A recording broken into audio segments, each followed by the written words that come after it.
ZPTC ఉప ఎన్నిక ఉత్కంఠ రేపుతోంది. ఎన్నికల్ని సవాలుగా టీడీపీ, వైసీపీ ఛాలెంజింగ్ గా తీసుకున్నాయి. దీంతో పరిస్థితి విమర్శలు, సవాళ్లు దాటి దాడుల వరకు వెళ్లింది. నల్లగొండవారిపల్లెలో వైసీపీ ఎమ్మెల్సీ రమేష్ యాదవ్ పై జరిగిన దాడిపై పోలీసులకు ఫిర్యాదు చేశారు వైసీపీ నేతలు. అసలేం జరిగిందని తెలుసుకునేందుకు కర్నూలు రేంజ్ డీఐజీ కోయ ప్రవీణ్ పులివెందుల చేరుకున్నారు. ఘటనా స్థలానికి వెళ్లి పరిశీలించనున్నారు. ఏం జరిగిందనే దానిపై స్థానిక ప్రజల్ని విచారించనున్నారు డీఐజీ. నిన్న ఇండిపెండెంట్ అభ్యర్థి సురేష్ రెడ్డిపై దాడి చేశారు ప్రత్యర్థులు. ఇవాళ నల్లగొండవారిపల్లెలో వైసీపీ ఎమ్మెల్సీ రమేష్ యాదవ్ పై దాడి జరిగింది. అధికార పార్టీ తమపై దాడులకి పాల్పడుతోందని వైసీపీ నేతలు ఆగ్రహం వ్యక్తం చేశారు. ఆ అవసరం తమకు లేదంటోంది టీడీపీ. ఎన్నిక జరగకుండా వైసీపీ నేతలే చూస్తున్నారని ఆ పార్టీ నేతలు ఆరోపిస్తున్నారు. మరోవైపు పోలీసులు 36 మందిని బైండ్ ఓవర్ చేశారు.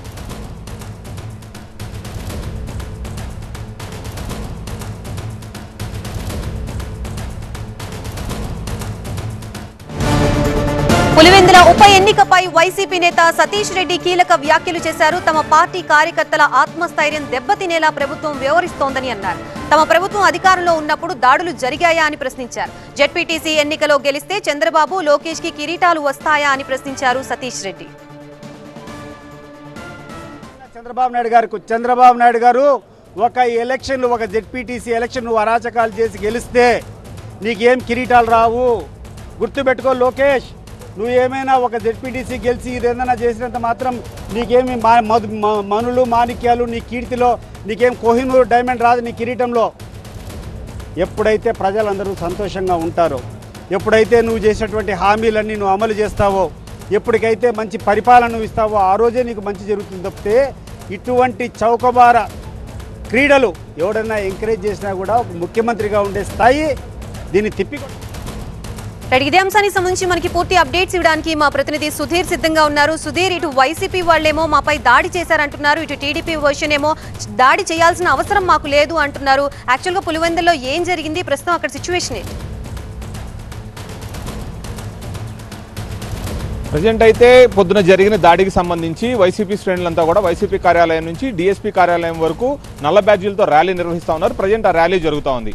ఇంకా దీనికి సంబంధించి అసలు పొద్దున ఏం జరిగింది, అక్కడ గొడవ జరగడానికి కారణాలు ఏంటనే దాని మీద కర్నూలు రేంజ్ డీఐజీ ఇప్పుడు పులివెందులు చేరుకున్నారు. ప్రస్తుతం ఏదైతే నల్లుగొండపల్లి దగ్గర ఘటన జరిగిందో ఆ ఘటనా ప్రదేశానికి చేరుకున్నారు. అక్కడ స్థానికులను కూడా అడిగి తెలుసుకున్నారు అసలు గొడవ జరగడానికి కారణం ఏంటి, ఎందువల్ల గొడవ జరిగింది, ఎందుకు దాడి చేయాల్సిన పరిస్థితులు, అంత తీవ్రంగా దాడి చేయాల్సిన పరిస్థితులు ఎందుకు వచ్చినాయనే దాని మీద కూడా అక్కడ స్థానిక ప్రజలను వివరణ కోరడం జరుగుతూ ఉంది. అయితే మరోపక్క ఇటు వైసీపీ శ్రేణులు ఏమంటున్నాయంటే నిన్న రాత్రి నుంచి కూడా ఇప్పటికీ మా కార్యకర్తలపై 3 సార్లు దాడులు జరిగినాయి. 3 సార్లు దాడులు జరిగితే మేము వెళ్ళి ఎస్పీకి కంప్లైంట్ చేశాం, అయినా కానీ ఇంతవరకు వాళ్ళని అరెస్ట్ చేయలేదని చెప్పేసి వైసీపీ నేతలు చెప్తా ఉన్న పరిస్థితి.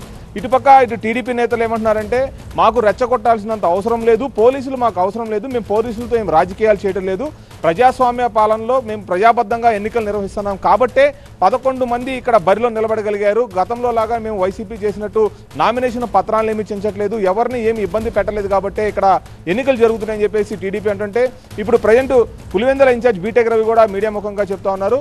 మా కార్యకర్తను వేల్పుల రాము అనే వ్యక్తి కులంతో దూషించారు కాబట్టే అక్కడ గొడవ జరిగింది, అందువల్లే అక్కడ దానికి దాడి జరిగింది తప్ప వీళ్ళు కూడా రెచ్చగొట్టే ప్రయత్నం చేశారు, వైసీపీ కార్యకర్తలు కూడా టీడీపీ వాళ్ళని రెచ్చగొట్టే ప్రయత్నం చేశారని టీడీపీ నేత బీటెక్ రవి కూడా చెప్తున్న పరిస్థితి. అయితే దీనికి వైసీపీ కౌంటర్గా అక్కడ మా వాళ్ళు వెళ్ళింది 3 లేదా 4 నేతలు వెళ్ళారు, ఒక 4 వెహికల్స్లో వెళ్ళారు, అంతమంది లేరు మా వాళ్ళు. దాదాపు అక్కడ 200 మంది పైచిలకు వచ్చి ఒక్కసారిగా రాడ్లు, కర్రలు, సుత్తులతో దాడి చేయడం వల్లే ఇంత భారీగా గాయాలు జరిగాయని చెప్పేసి ఇటు వైసీపీ చెప్తున్న నేపథ్యంలో పులివెందుల జెడ్పీటీసీ స్థానానికి జరుగుతున్న ఈ ఎన్నిక చాలా రసవత్రంగా జరుగుతోంది.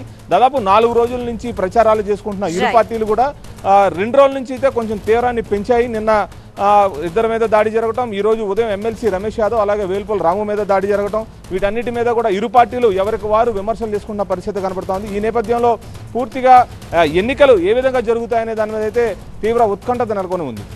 Right, thank you Sudheer.